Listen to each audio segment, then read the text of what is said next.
آپ نے کہا کہ جب امام پڑھ رہا ہو اس وقت سورہ فاتحہ پڑھنا یہ قرآن کریم کی آیت کی روح سے منع ہے، اور جو فاتحہ پڑھتا ہے امام کے ساتھ ساتھ وہ قرآن کریم کی آیت کا گویا منکر ہے۔ آپ نے کہا کہ قرآن کریم کی آیت کا یہ انکار ہے اور یہ شرم و حیا سے عاری ہونے والی بات ہے۔ آیت کا انکار کر دیا اور کوئی شرم و حیا نہیں۔ تو میں آپ کو بتاتا ہوں، سب سے پہلے تو آپ نے کہا کہ یہ آیت تو آفاقی ہے نا، اس کو یہ کہنا کہ فاتحہ کے بارے میں نازل نہیں ہوئی، لیکن چونکہ ہر آیت عموم کے اعتبار سے وہ آفاقی ہوتی ہے، لہٰذا اس آیت کی روح سے قرآن کریم امام کے پیچھے پڑھنا بلکہ فاتحہ پڑھنا یہ منع ٹھہرتا ہے۔ میں آپ کو بتاتا ہوں کہ یہ آیت مکی ہے۔ اس آیت کے مکی ہونے کے حوالے سے میں ابھی اس بحث میں نہیں پڑھنا چاہتا، کیونکہ آپ نے بھی اس بات کو تسلیم کر لیا کہ مکی بھی ہے تو لیکن آفاقی ہے۔ آفاقی ہونے کے ناطے سورہ فاتحہ امام کے پیچھے اس آیت کی روح سے منع ہونی چاہیے، اس لیے میں اس کے مکی مدنی ہونے کے حوالے سے اختلاف میں نہیں پڑھتا ابھی۔ آپ نے چونکہ مان لیا ہے کہ یہ آیت مکی ہے لیکن آفاقی ہے، تو میں آپ کو بتاتا ہوں، آپ کو یہ بات معلوم نہیں ہے، صحیح مسلم میں بڑی واضح حدیث موجود ہے کہ نبی کریم صلی اللہ علیہ وسلم کے صحابہ کرام مدینہ میں آ کر بھی، مدینہ میں آنے کے بعد بھی نماز میں ایک دوسرے سے باتیں بھی کر لیا کرتے تھے، یہ بھی پوچھ لیتے تھے کیا حال ہے آپ کا، کیونکہ نماز میں باتیں کرنا ابھی منع نہیں ہوا تھا۔ تو جس وقت نماز میں عام باتیں، دنیاوی باتیں کرنا منع نہیں ہوا تھا، امام پڑھ بھی رہا ہے، امام قرات بھی کر رہا ہے، پیچھے دنیاوی باتیں بھی ہو رہی ہیں، جب یہ آیت مکہ میں نازل ہو کر مدینہ میں بھی ان لوگوں کو باتیں کرنے سے منع نہیں کر رہی ہے تو سورہ فاتحہ پڑھنے سے منع کرے گی؟ اصل بات یہ تھی، اس آیت کی آفاقیت پہ کوئی دوسری رائے نہیں ہے، لیکن جس فاتحہ کو نبی کریم صلی اللہ علیہ وسلم نے فرض اور واجب کر دیا کہ اس کے بغیر نماز ہی نہیں ہے، اور جس کے بارے میں صحابہ نے بتا دیا اور سیدنا ابو ہریرہ رضی اللہ تعالیٰ عنہ نے جس کے بارے میں بتا دیا کہ امام کے ساتھ ساتھ ہی پڑھنی ہے، آپ امام کے ساتھ ساتھ پڑھ سکتے ہو، آپ امام کے ساتھ ساتھ پڑھو، اس کے بارے میں آپ یہ آیت فٹ کر کے کہتے ہیں کہ ان لوگوں کو شرم نہیں آتی، یہ قرآن کا انکار کرتے ہیں۔ شرم دراصل آپ کو نہیں آتی مرزا صاحب، ہم بڑی کوشش کرتے ہیں کہ آپ کے حوالے سے کوئی سخت بیانی نہ ہو، کوئی سخت لفظ نہ نکلے۔ اب ظاہر ہے یہ تو ہماری مجبوری ہے کہ جو لفظ آپ ائمہ دین پر اور صحابہ کرام پر بول رہے ہیں وہی تو ہم آپ کو بھی سنا سکتے ہیں نا۔ خود آپ بھی کہتے ہیں کہ اگرچہ گالی دینا جائز نہیں ہے اور بری گفتگو کرنا جائز نہیں ہے، لیکن مقابلے میں آپ کر سکتے ہیں، جب کوئی دوسرا آپ کو برا بھلا کہہ رہا ہو تو ہم وہی الفاظ لوٹا سکتے ہیں، تو اس لیے ہم وہی الفاظ آپ پر لوٹا رہے ہیں کہ آپ کو شرم کرنی چاہیے۔ جب آپ کو علم نہیں ہے، آپ کو عربی زبان پہ بھی عبور نہیں ہے، آپ ترجمہ قرآن کریم کا صحیح نہیں کر سکتے ہو، تو آپ پھر سیدنا ابو ہریرہ رضی اللہ تعالیٰ عنہ اور امام بخاری پر بہتان لگا کر اہل حدیث کو بدنام کرنا چاہتے ہیں۔ آپ کو یہ حق آخر کس نے دیا ہے؟ تو پہلی بات میں یہ بتا چکا ہوں کہ یہ آیت مکے میں نازل ہوئی، آفاقیت کے باوجود بھی صحابہ کرام کو اس کی آفاقیت کا پتہ نہیں تھا۔ سبحان اللہ، نبی کریم صلی اللہ علیہ وسلم کو نہیں پتہ تھا میرے صحابہ نماز میں ایک دوسرے سے بات بھی کر لیتے ہیں؟ اس آیت کے نزول کے بعد بھی، اس کی آفاقیت کے باوجود بھی نماز میں ایک دوسرے سے بات کرنا بھی منع نہیں ہوا۔ وہ فاتحہ کیسے منع ہوگی جس کے بارے میں نبی کریم صلی اللہ علیہ وسلم نے فرمایا کہ اس کے بغیر نماز ہی نہیں ہوتی ہے؟ اور سیدنا ابو ہریرہ رضی اللہ تعالیٰ عنہ، صحیح مسلم کی حدیث، ان سے پوچھا گیا کہ ہم امام کے پیچھے ہوتے ہیں کہ ہم اس وقت بھی پڑھیں؟ تو انہوں نے کہا پڑھنی ہے، اس کے بغیر تو نماز نہیں ہے۔ اور پھر انہوں نے اپنی دلیل میں حدیث قدسی پیش کی ہے، صحیح مسلم میں آپ پڑھ کے دیکھیں۔ انہوں نے کہا کہ نبی کریم صلی اللہ علیہ وسلم نے فرمایا، اللہ یہ فرماتا ہے قسمت الصلاۃ بینی و بین عبدی، میں نے اپنے اور بندے کے درمیان نماز کو تقسیم کر لیا ہے، آدھی اس کے لیے ہے، آدھی میرے لیے ہے۔ اور وہ جو نماز کو تقسیم کیا تھا وہ دراصل فاتحہ کو تقسیم کیا تھا، الحمدللہ رب العالمین سے شروع کیا اور ولضالین تک بتایا کہ اتنا حصہ بندے کے لیے، اتنا اللہ کے لیے ہے۔ تو جو نماز میں نماز ہی نہیں پڑھتا، فاتحہ کو نماز کہا گیا نا، جو نماز میں فاتحہ نہیں پڑھتا، جو نماز میں نماز ہی نہیں پڑھتا، اس کی کون سی نماز ہوگی؟ دیکھیں فاتحہ کے بارے میں اتنی سخت بات سیدنا ابو ہریرہ رضی اللہ تعالیٰ عنہ نے بھی فرمائی، اور نبی کریم صلی اللہ علیہ وسلم کا وہ فرمان آپ کو بھی پتہ ہے صحیح بخاری اور صحیح مسلم میں کہ لا صلاۃ لمن لم یقرأ بفاتحۃ الکتاب، اور امام بخاری رحمۃ اللہ علیہ نے جو اس پر تبویب کی ہے، چیپٹرائزیشن، وہ آپ نے بھی پڑھی ہے اور لوگوں کو آپ نے بتایا بھی ہے کہ بڑی سخت چیپٹرائزیشن انہوں نے کی ہے کہ کسی شخص کی کوئی بھی نماز، وہ فرضی ہو، نفلی ہو، دن کی ہو، رات کی ہو، مسافر ہو، مقیم ہو، کوئی بھی نماز ہو، امام ہو، مقتدی ہو، منفرد ہو، کوئی بھی نماز، کسی نماز کی کوئی بھی رکعت سوائے فاتحہ کے نہیں ہوتی، اگر فاتحہ نہیں پڑھی گئی تو وہ رکعت شمار نہیں ہوگی۔ یہ بات آپ بھی مانتے ہیں، یہ حدیثیں آپ کے بھی سامنے ہیں، تو اس کے باوجود آپ یہ کہتے ہیں کہ یہ آیت ان سب حدیثوں کو ختم کر دے گی یا ان حدیثوں کو جو ہے نا معطل کر دے گی کہ ان پر عمل نہیں ہوگا۔ پھر آپ کہتے ہیں کہ اگر امام جو ہے وہ اس طرح پڑھے کہ امام کے پڑھنے کے دوران انسان کو پڑھنا نہ پڑے تو تب تو آپ پڑھ لو ورنہ نہ پڑھو۔ اس پر بات ہم پھر کرتے ہیں کہ جب یہ فرض ہے، جب یہ فرض اور واجب ہے نماز میں فاتحہ پڑھنا، اور ایک امام موقع نہیں دیتا جس طرح آپ کہتے ہو کہ پڑھنی چاہیے، تو پھر اس کا مطلب ہے فرض ساقط ہو جائے گا؟ کیا اس کے بغیر نماز ہو جائے گی؟ پھر یہ حدیث کے خلاف آپ کا موقف ہوا کہ نہیں؟ آپ خود کہتے ہیں کہ اس طرح اگر امام پڑھے تو پھر آپ پڑھ لو، وہ کس طرح ہے اس کا ذکر آگے میں کروں گا، لیکن اگر اس طرح نہ پڑھے تو پھر آپ فاتحہ نہ پڑھو۔ تو اگر فاتحہ نہ پڑھی، لا صلاۃ لمن لم یقرأ بفاتحۃ الکتاب، پھر اس حدیث کی روح سے آپ کی نماز کیسے ہو گئی؟ اور سیدنا ابو ہریرہ رضی اللہ تعالیٰ عنہ کا فتویٰ جو ہے کہ فاتحہ کے بغیر نماز نہیں ہوتی، امام کے پیچھے بھی ہو تو پڑھنا ہی پڑھنا ہے، تو پھر اس کے بغیر نماز کیسے ہو جائے گی؟ تو پہلا نقطہ یہ ہے کہ اس آیت نے اپنی آفاقیت کے باوجود، اس کی وہ آفاقیت تھی ہی نہیں جو آپ نے سمجھ لی ہے۔ آگے کچھ اور باتیں بھی، میں کچھ اور پوائنٹس بتانے والا ہوں، ان سے پتہ چل جائے گا کہ آپ کی عقل نے صحیح کام نہیں کیا ہے۔ اس آیت کی آفاقیت کے باوجود بھی، جو سورہ اعراف کی 204 نمبر آیت ہے، اس کی آفاقیت کے باوجود بھی صحابہ کرام مدینے میں آ کر بھی ایک دوسرے سے نماز میں دنیاوی باتیں کر لیا کرتے تھے۔ اس آیت نے منع نہیں کیا، بلکہ وہ دوسری آیت نازل ہوئی وَقُومُوا لِلَّهِ قَانِتِينَ، جب یہ آیت نازل ہوئی تو صحابہ کہتے ہیں کہ ہمیں پھر سکوت کا حکم دے دیا گیا اور کلام سے منع کر دیا گیا۔ امام قرات کر رہا ہے، صحابہ کرام سکوت بھی نہیں کرتے، خاموش بھی نہیں ہوتے تھے، باتیں کر لیتے تھے، تو اس آیت نے اس سے منع نہیں کیا، بات چیت سے بھی منع نہیں کیا، اور عدم سکوت سے یعنی اونچی ایک دوسرے سے بات کرنے سے بھی منع نہیں کیا۔ تو اس آیت نے فاتحہ سے کیسے منع کر دیا، جس فاتحہ کو نبی اکرم صلی اللہ علیہ وسلم نے فرض اور لازم قرار دیا ہے؟ یہ بات ہے جو آپ کی سمجھ میں نہیں آئی، اور آپ نے علماء اہل حدیث کو کوسنا شروع کر دیا اور اہل حدیث کو ایکسٹریمسٹ کہنا شروع کر دیا کہ وہ انتہا پسند ہیں، اور آپ کا فتویٰ جیسا میں بتانے والا ہوں سیدنا ابو ہریرہ رضی اللہ تعالیٰ عنہ پر بھی لگ گیا کہ یہ قرآن کی آیت کے معاذ اللہ منکر ہیں اور ان کو شرم و حیا نہیں آتی، اور یہی فتویٰ امام بخاری رحمۃ اللہ علیہ پر بھی لگ گیا۔ دوسرا پوائنٹ اس حوالے سے کہ اس آیت میں وَإِذَا قُرِئَ الْقُرْآنُ فَاسْتَمِعُوا لَهُ وَأَنصِتُوا، اس آیت میں مطلق قرات کی بات ہے، سورہ فاتحہ کی بات اس میں نہیں ہے، اور مطلق قرات کو ہم بھی منع سمجھتے ہیں۔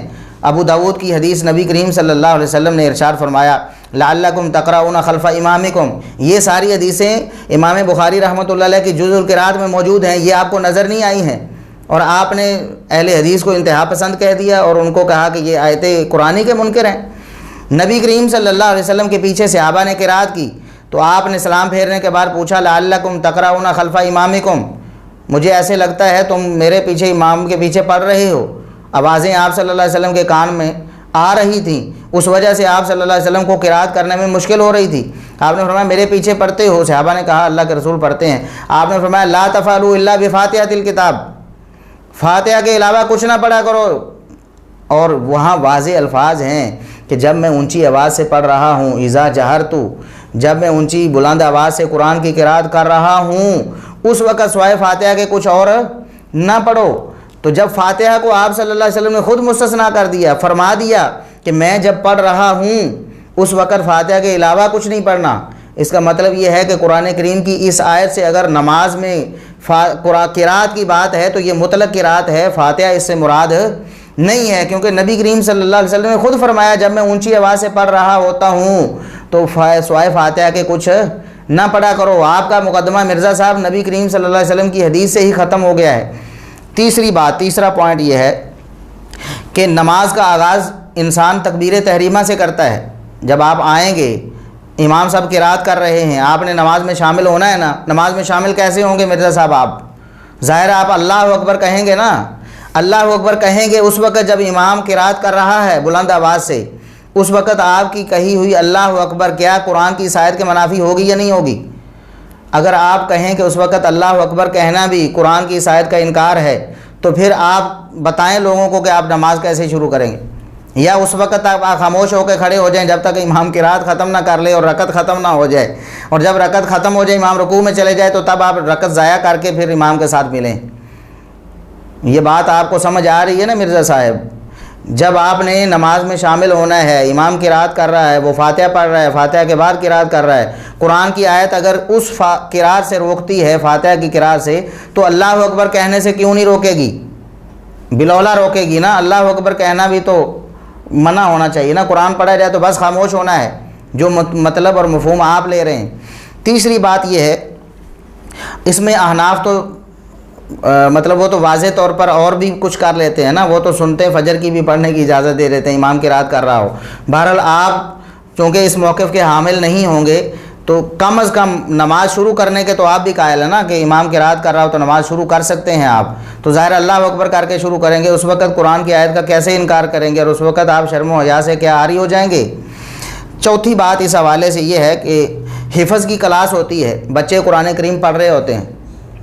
بچے قرآن کریم پڑھ رہے ہوتے ہیں، اور بہت سارے بچے ہوتے ہیں، 20-25 بچے تو عموماً ایک کلاس میں ہوتے ہیں، اور ایک قاری صاحب ہیں۔ اب سارے بچے پڑھ رہے ہیں، بچوں کی آواز قاری صاحب کے کانوں میں بھی پڑھ رہی ہے، اور قاری صاحب کیا کسی بچے کو بتا سکتے ہیں کہ آپ غلط پڑھ رہے ہو یا صحیح پڑھ رہے ہو، جبکہ قرآن پڑھا جا رہا ہے، اس کی آواز بھی کانوں میں آ رہی ہے۔ سارا حفظ کی کلاسوں کا نظام درم برم ہو جائے گا آپ کے فتوے کے مطابق، تو گویا وہ بھی قرآن کی آیتوں کے منکر ہو جائیں گے، وہ وَإِذَا قُرِئَ الْقُرْآنُ فَاسْتَمِعُوا لَهُ وَأَنصِتُوا اس کے منکر ہو جائیں گے، گویا وہ بھی شرم و حیا سے عاری ہو جائیں گے، کیونکہ قرآن پڑھا جا رہا ہے اور وہ بھی پڑھ رہے ہیں، قرآن پڑھا جا رہا ہے اور وہ بھی پڑھ رہے ہیں، اور پھر ایک جگہ پر بیٹھ کر دو بندے قرآن نہیں پڑھ سکتے بلند آواز سے آپ کے اس فتوے کے مطابق، کیونکہ وَإِذَا قُرِئَ الْقُرْآنُ فَاسْتَمِعُوا لَهُ وَأَنصِتُوا لَعَلَّكُمْ تُرْحَمُونَ کیونکہ آپ کے نزدیک یہ آیت آفاقی ہے، اس کا نماز سے اور غیر نماز سے کوئی اس کو مقید نہیں کیا جا سکتا، تو پھر ظاہر ہے مرزا صاحب آپ کے فتوے کے مطابق دو بندے ایک جگہ بیٹھ کر اونچی آواز سے قرات بھی نہیں کر سکتے، کیونکہ ان میں سے وہ دونوں ہی اس آیت کے منکر ہو رہے ہوں گے، کیونکہ وَإِذَا قُرِئَ الْقُرْآنُ فَاسْتَمِعُوا لَهُ وَأَنصِتُوا لَعَلَّكُمْ تُرْحَمُونَ۔ اور یہ چوتھی بات تھی۔ پانچویں بات یہ ہے کہ اگر گاڑی میں تلاوت لگی ہو، آپ کسی گاڑی میں بیٹھے ہیں پبلک ٹرانسپورٹ پہ، وہاں تلاوت لگی ہوئی ہے، تو آپ کا فون آتا ہے تو آپ فون تو نہیں سن سکیں گے نا مرزا صاحب۔ آپ فتویٰ یہ دیں کہ گاڑی میں اگر قرآن کریم کی تلاوت لگی ہو تو آپ فون نہیں سن سکتے، یہ فتویٰ آپ کو دینا پڑے گا نا۔ اور اس سے اگلی بات یہ ہے کہ اگر آپ کے پڑوسیوں نے قرآن کریم کی تلاوت لگائی ہو اور آپ کے گھر میں آواز آ رہی ہو تو آپ تو پورا دن پھر روزہ رکھیں گے نا چپ کا، کیونکہ اگر آپ بول گئے ہاں نہ بھی اگر آپ نے کر دی، یا کسی کو آپ نے کہہ دیا کہ خاموش ہو جاؤ قرآن کی قرات ہو رہی ہے، تب بھی آپ اس آیت کے منکر ہو جائیں گے نا۔ وَإِذَا قُرِئَ الْقُرْآنُ فَاسْتَمِعُوا لَهُ وَأَنصِتُوا لَعَلَّكُمْ تُرْحَمُونَ۔ ان ساری صورتوں میں جو 5-6 میں نے بتائی ہیں، قرآن کریم کی آفاقیت کہاں چلی جاتی ہے مرزا صاحب؟ آپ بھی ان چیزوں کے قائل نہیں ہیں، آپ بھی کہیں گے کہ ان صورتوں میں آپ بول سکتے ہیں، بات کر سکتے ہیں، نماز شروع کر سکتے ہیں، تو پھر قرآن کریم کی آفاقیت کہاں چلی جائے گی؟ تو آپ نے خود ہی اس بات پر غور نہیں کیا، اور لوگوں کو آپ کہہ رہے ہیں کہ وہ قرآن کریم کی آیت کے منکر ہیں۔ اب رہی بات کہ سیدنا ابو ہریرہ رضی اللہ تعالیٰ عنہ کا موقف دراصل کیا تھا، اور امام بخاری رحمۃ اللہ علیہ کا کیا موقف تھا۔ آپ نے کہا کہ امام نسائی رحمۃ اللہ علیہ نے بھی ایک رزلٹ نکالا ہے، آپ نے کہا کہ یہی آیت پیش کر کے نا امام نسائی رحمۃ اللہ علیہ نے رزلٹ کیا نکالا ہے کہ جب امام جہری قرات کرے تو مقتدیوں نے خاموشی سے سننا ہے، مقتدیوں نے خاموشی سے سننا ہے۔ آپ نے کہا کہ امام نسائی رحمۃ اللہ علیہ بھی یہی ثابت کرنا چاہتے ہیں کہ امام کے پیچھے فاتحہ نہیں پڑھنی چاہیے، اسی لیے آپ نے یہ قول پیش کیا نا۔ حالانکہ امام نسائی رحمۃ اللہ علیہ نے مطلق قرات کی بات کی ہے، فاتحہ کی بات نہیں کی، اور مطلق قرات ہم بھی کہتے ہیں کہ امام کر رہا ہو تو آپ نے خاموشی سے ہی سننا ہے، مطلق قرات آپ نے خاموشی سے سننی ہے، پیچھے امام کے پڑھنا نہیں ہے۔ تو امام نسائی رحمۃ اللہ علیہ بھی یہی فرما رہے ہیں کہ امام جب جہری قرات کر رہا ہو، مطلق قرات، فاتحہ کی بات انہوں نے نہیں کی۔ فاتحہ کے حوالے سے تو انہوں نے الگ باب قائم کیے ہوئے ہیں، وہ آپ کو نظر نہیں آئے مرزا صاحب؟ آپ کیوں اس طرح کی باتیں کرتے ہیں، لوگوں کو دھوکہ دینے کی کوشش کرتے ہیں؟ آپ دیکھیں کہ امام نسائی رحمۃ اللہ علیہ نے 910 نمبر حدیث پر جو باب قائم کیا ہے، ایجاب قرات فاتحۃ الکتاب فی الصلاۃ، نماز میں سورہ فاتحہ کی قرات واجب ہے، یہ باب انہوں نے قائم کیا ہے۔ اور دوسرا باب انہوں نے قائم کیا ہے 920 نمبر حدیث پر، وہ فرماتے ہیں قراءۃ ام القرآن خلف الامام فیما جہر بہ الامام، امام جن نمازوں میں قرات اونچی آواز سے کرتا ہے ان نمازوں میں بھی امام کے پیچھے سورہ فاتحہ کی قرات کرنا، اس کا امام صاحب نے باب قائم کیا، اور اس میں انہوں نے حدیث کون سی کوٹ کی ہے؟ عبادہ بن صامت رضی اللہ تعالیٰ عنہ کی وہ حدیث کہ صلی بنا رسول اللہ صلی اللہ علیہ وسلم بعض الصلوات التی یجہر فیہا بالقراءہ، آپ صلی اللہ علیہ وسلم نے ہمیں جہری قرات والی ایک نماز پڑھائی۔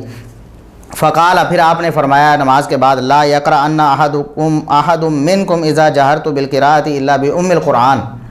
آپ صلی اللہ علیہ وسلم نے ارشاد فرمایا تم میں سے کوئی بھی اس وقت قرات نہ کرے جب میں جہری آواز سے پڑھ رہا ہوں، اذا جہرت، جب میں بلند آواز سے قرآن کریم پڑھوں اس وقت تم میں سے کوئی کچھ نہ پڑھے الا بام القرآن، سوائے سورۃ الفاتحہ کے۔ آپ نے خود ارشاد فرما دیا جب میں قرآن جہری آواز سے پڑھ رہا ہوں۔ یہاں یہ بات نہیں ہے جو مرزا صاحب کرنا چاہتے ہیں کہ سختوں میں پڑھیں، جس پر ہم ابھی جانے والے ہیں۔ وہ کہتے ہیں کہ امام جب خاموش ہے سورہ فاتحہ سے پہلے یا سورہ فاتحہ کے بعد اس وقت ہی مقتدی نے پڑھنا ہے، ورنہ نہیں پڑھنا۔ نبی کریم صلی اللہ علیہ وسلم کیا فرماتے ہیں؟ اذا جہرت، جب میں اونچی آواز سے قرات کر رہا ہوں، جب میں اونچی آواز سے قرات کر رہا ہوتا ہوں تو تم میں سے کوئی کچھ بھی نہ پڑھے الا بام القرآن، سوائے سورہ فاتحہ کے۔ سورہ فاتحہ اس نے پڑھنی ہے۔ یہ تو نبی کریم صلی اللہ علیہ وسلم کی بھی تعلیم ہے، جس کو آپ قرآن کے خلاف کہہ رہے ہیں۔ معاذ اللہ، نبی کریم صلی اللہ علیہ وسلم کو قرآن کی آیت کا معنی معلوم نہیں تھا؟ استغفر اللہ، نعوذ باللہ، آپ کیسی باتیں مرزا صاحب کرتے ہیں؟ آپ کو گویا آپ نے اس فتوے کے ذریعے نبی کریم صلی اللہ علیہ وسلم پر بھی معاذ اللہ فتویٰ لگا دیا کہ وہ بھی قرآن کی آیت کے معاذ اللہ منکر ہیں، کیونکہ نبی کریم صلی اللہ علیہ وسلم خود فرما رہے ہیں اذا جہرت، جب میں بلند آواز سے پڑھ رہا ہوتا ہوں اس وقت، جب میں بلند آواز سے پڑھ رہا ہوتا ہوں اس وقت سوائے فاتحہ کے کچھ نہیں پڑھنا۔ اس کا مطلب ہے نبی کریم صلی اللہ علیہ وسلم فرما رہے ہیں اس وقت فاتحہ تم نے پڑھنی ہے، فاتحہ کے علاوہ کچھ نہیں پڑھنا، اور یہی اہل حدیث کا موقف ہے۔ تو یہ امام نسائی رحمۃ اللہ علیہ پر آپ نے جھوٹ باندھنے کی کوشش کی کہ امام نسائی گویا آپ کے بقول فاتحہ خلف الامام سے منع کر رہے ہیں کہ جب امام پڑھ رہا ہو تو سورہ فاتحہ نہیں پڑھنی۔ انہوں نے تو مطلق قرات کی بات کی ہے کہ جو عام قرات ہوتی ہے وہ نہیں کرنی، ہم بھی کہتے ہیں عام قرات نہیں کرنی۔ فاتحہ ہم کہتے ہیں کہ وہ پڑھنی ہے، امام پڑھ رہا ہو تب بھی پڑھنی ہے۔ وہی امام نسائی رحمۃ اللہ علیہ نے باب قائم کیا، اور اس میں حدیث جو بالکل واضح تھی دو ٹوک الفاظ میں کہ جب میں اونچی آواز سے پڑھ رہا ہوتا ہوں تو سوائے فاتحہ کے کچھ نہ پڑھو، یعنی فاتحہ پڑھ لو۔ جب میں اونچی آواز سے پڑھ رہا ہوں تو فاتحہ پڑھ لو، یہ نہیں فرمایا کہ میں خاموش ہو جاؤں تو تب پڑھو، اگر میں خاموش نہ ہو جاؤں تو نہ پڑھو۔ ایسی بات تو نبی کریم صلی اللہ علیہ وسلم نے نہیں فرمائی۔ یہ سنن نسائی کی 920 نمبر حدیث ہے، اور یہ مرزا صاحب اس کا جواب آپ پر تا قیامت قرض ہے، اور فرض بھی ہے کہ آپ لوگوں کو بتائیں کہ اتنا بڑا دھوکہ آپ نے کیوں کیا ہے لوگوں کے ساتھ۔ اب رہی بات، آپ نے کہا کہ یہ جو قرآن جب پڑھا جا رہا ہے تو خاموش رہنا ہے، قرآن کریم کی آیت کی عالمگیریت یہ بتاتی ہے، تو یہاں میں اتنی وضاحت بھی کر دینا چاہتا ہوں کہ خاموشی سے پڑھنا یہ قرآن کریم کو نہ سننے کے خلاف ہے، اور نہ یہ خاموشی سے پڑھنا سکوت کے خلاف ہے، انصات کے خلاف بھی نہیں ہے۔ یعنی خاموشی سے اگر کوئی پڑھتا ہے تو اس کو یہ کہا جائے گا کہ یہ خاموش ہے، پڑھ بھی رہا ہے آہستہ سے، اس کو خاموش بھی کہا جائے گا۔ جیسا کہ صحیح بخاری کی 744 نمبر حدیث ہے، سیدنا ابو ہریرہ رضی اللہ تعالیٰ عنہ کان رسول اللہ صلی اللہ علیہ وسلم یسکت بین التکبیر و بین القراءۃ اسکاتۃ۔ سیدنا ابو ہریرہ رضی اللہ تعالیٰ عنہ بیان کرتے ہیں کہ نبی کریم صلی اللہ علیہ وسلم تکبیر تحریمہ کہنے کے بعد قرات شروع کرنے سے پہلے خاموش رہا کرتے تھے، خاموش رہا کرتے تھے، سکوت سے ہے اسکات، خاموش رہا کرتے تھے۔ تو انہوں نے اللہ کے رسول صلی اللہ علیہ وسلم سے عرض کی بھی ابی و امی یا رسول اللہ، اللہ کے رسول میرے ماں باپ آپ پر قربان ہوں، اسکاتو کا بین تکبیر والقراءۃ ما تقول، آپ جب تکبیر اور قراءت کے درمیان خاموش ہوتے ہیں، جب آپ سکوت کرتے ہیں اس وقت آپ کیا کہتے ہیں؟ ابو ہریرہ رضی اللہ تعالیٰ عنہ کا مذہب بھی کیا ہے کہ اگر آہستہ سے آپ کچھ کہہ لیں تو وہ سکوت اور خاموشی کے خلاف نہیں ہے۔ قال، آپ صلی اللہ علیہ وسلم نے فرمایا اقول، میں یہ کہتا ہوں۔ آپ نے بھی یہ نہیں فرمایا کہ یہ تو سکوت کے خلاف ہے، آپ نے فرمایا کہ سکوت میں کرتا ہوں، میں خاموش ہی ہوتا ہوں لیکن یہ پڑھتا بھی ہوں اللہم باعد بینی و بین خطایا۔ یہ صحیح بخاری کی 744 نمبر حدیث ہے۔ تو قرآن کریم کی اس آیت کے یہ خلاف نہیں ہے فاتحہ پڑھنا امام کے پیچھے۔ مرزا صاحب، امام کے پیچھے ہم فاتحہ اونچی آواز سے نہیں پڑھتے بلکہ ہم آہستہ سے پڑھتے ہیں، اور نبی کریم صلی اللہ علیہ وسلم فرما رہے ہیں کہ آہستہ سے اگر کوئی پڑھے تو سکوت اور انصات اور خاموشی کے خلاف نہیں ہے۔